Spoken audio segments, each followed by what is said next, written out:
तर हाय मित्रांनो, तर आम्ही आलतो आज म्हणजे शेळ्या घेऊनच आलेलो, पण आंबे खाऊ वाटले म्हणून आंबे पाडायला चालेल. तर ही बघा आमची पिशवी, आणि इथं हे आंबे कसे पाडत कृष्णाने वरून पाडलेत बरं का, काठीवरी. आणि कसा पाडते तुम्हाला दाखवते थांबा. आणि शेळ्या पण चढतात वरी. झाड म्हणजे खराब झाले ना, त्याच्यामुळे ते वरी नाही चढला, खालूनच काठीने पाडते. हे आंबे बघा आमचे कसं पाडते, आणि एवढे खाली पडले ते, म्हणजे पाडलेत त्याने असे. एवढा गोड आहे ना, एकदम मस्त. तर या आंबे खायला.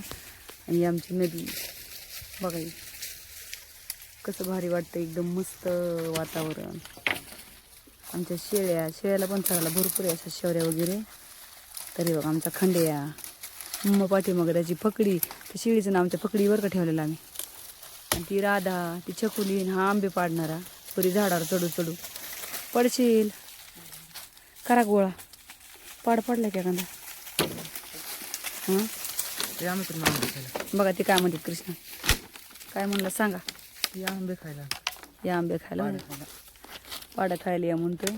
तर हवा का असा बांधारा, इकडनं पण अशी नदी आहे आणि इकडं पण लांब खाली चालली आहे. तर आम्ही तर मध्येच आंबे काढतो. मस्त आंबे आहेत आणि गोड पण आहेत एकदम.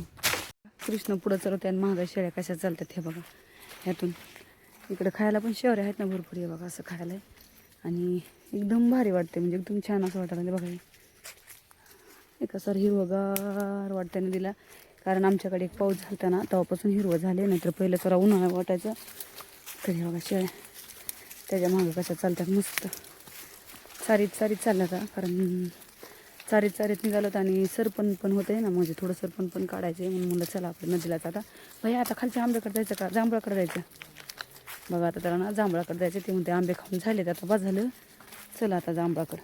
तर हे बघा इकडं आता ही इथून नदी जी होती का, तर ह्या इथं संपती नदी होती. इथं दोन्ही नद्या म्हणजे नद्या एकत्र होतात बघा. इथं बघा तुम्हाला दाखवते, इथं दोन्ही एकत्र होत्या. तर आम्ही आता इकडे वरच्या नदीने आलो, आणि आता ह्या म्हणजे खालच्या नदीने आलो. तर वरच्या नदीकडनं जायचं आहे आम्हाला. तुम्हाला दाखवते कसं. चल ना आंबे आणले असे भया, इकडं लय आंबे, आंबे लय होते रे तिकडं खाली. इथून खाली जवळ आहे आता आंब्याकडे जायला. मग जांभळाकडे जायचं का. आंबे जांभळ आहे का नाही काय माहिती, पिशवी पण नाही आणली जांभळाला आपण. खायला पण बाई लागतं ना, पण जांभळाने अंग हात काळे होते. तर पण असल्याचं कवा नंतर वापस येणं होतं एवढ्या लांब खाली. तरी बघा इकडनं एक नदी येते इथून, आणि हिकून एक येते, म्हणजे दोन्ही नद्याचं मिलन म्हणजे एका जागावर हिथं होते. तिकून ती येणारी आणि इकून ही येणारी.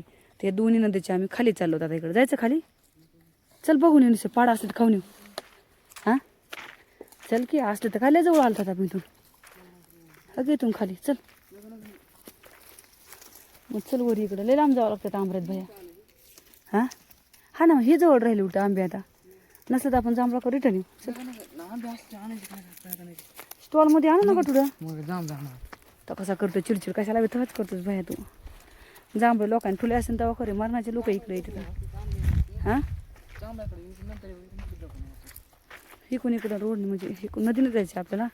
पिशवी नाही रे, कॅरी बॅग पाहिजे कमीत कमी जांभळाला. इतके पाडं खाल्ले ना, तर खूप पाडे होते खायला, आहे का नाही. लय पाडं खाल्लेत, भरपूर पाडं खाल्लेत. आणि आता शेळ्या पण चरल्या चांगल्या, आणि आम्ही पण चरलो तर आंबे खाऊ खाऊ. एवढे चालले की आंबे खाऊन खाऊन घसा बी बसलाय माझा. अर्ध गोणी आंबे निघालत घरी तर कोणाकोणाला म्हणजे एकदम ताजे आणि पाडं आवडतात, म्हणजे झाडाचेच तोडलेले एकदम पाडं कोणाकोणाला आवडतात. नक्की कमेंट करून हाताने तोडले तर सांगा. मस्त. आणि हाताने तोडलेत बरं का, कारण एवढे खाल्ले की विचारूच नका. तर या मित्रांनो आंबे खायला ना, की आता आम्ही रोडने घरी चाललो, कारण सगळा रोडच आहे इथून. कारण नदीने आलतो तर आम्ही असं, आंब्याच्या रोडने झाडापर्यंत चालत असं. आंब्याच्या झाडापर्यंत रोडच आहे, शेवट रोड आहे. दिसत बघा एकदम तिकडं आंब्याचं झाड आहे त्या साईडला. लय आंबे खाल्ले, भारी वाटलं, एकदम भारी वाटलं, म्हणजे एकदम मस्त खरंच छान वाटलं. तर गावाकडे जेवढी मजा आहे ना तेवढी कुठंच येत नाही.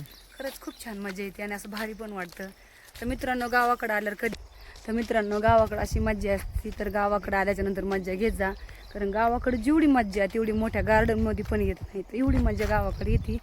तर हा आमचा कृष्णा 1 महिना इथं नव्हता, त्याच्यामुळं आम्ही म्हणजे ब्लॉग टाकत नव्हतं, कारण एकटीला मूड बी येत नव्हता, एकटीच असल्यामुळे आणि करमत पण नव्हतं.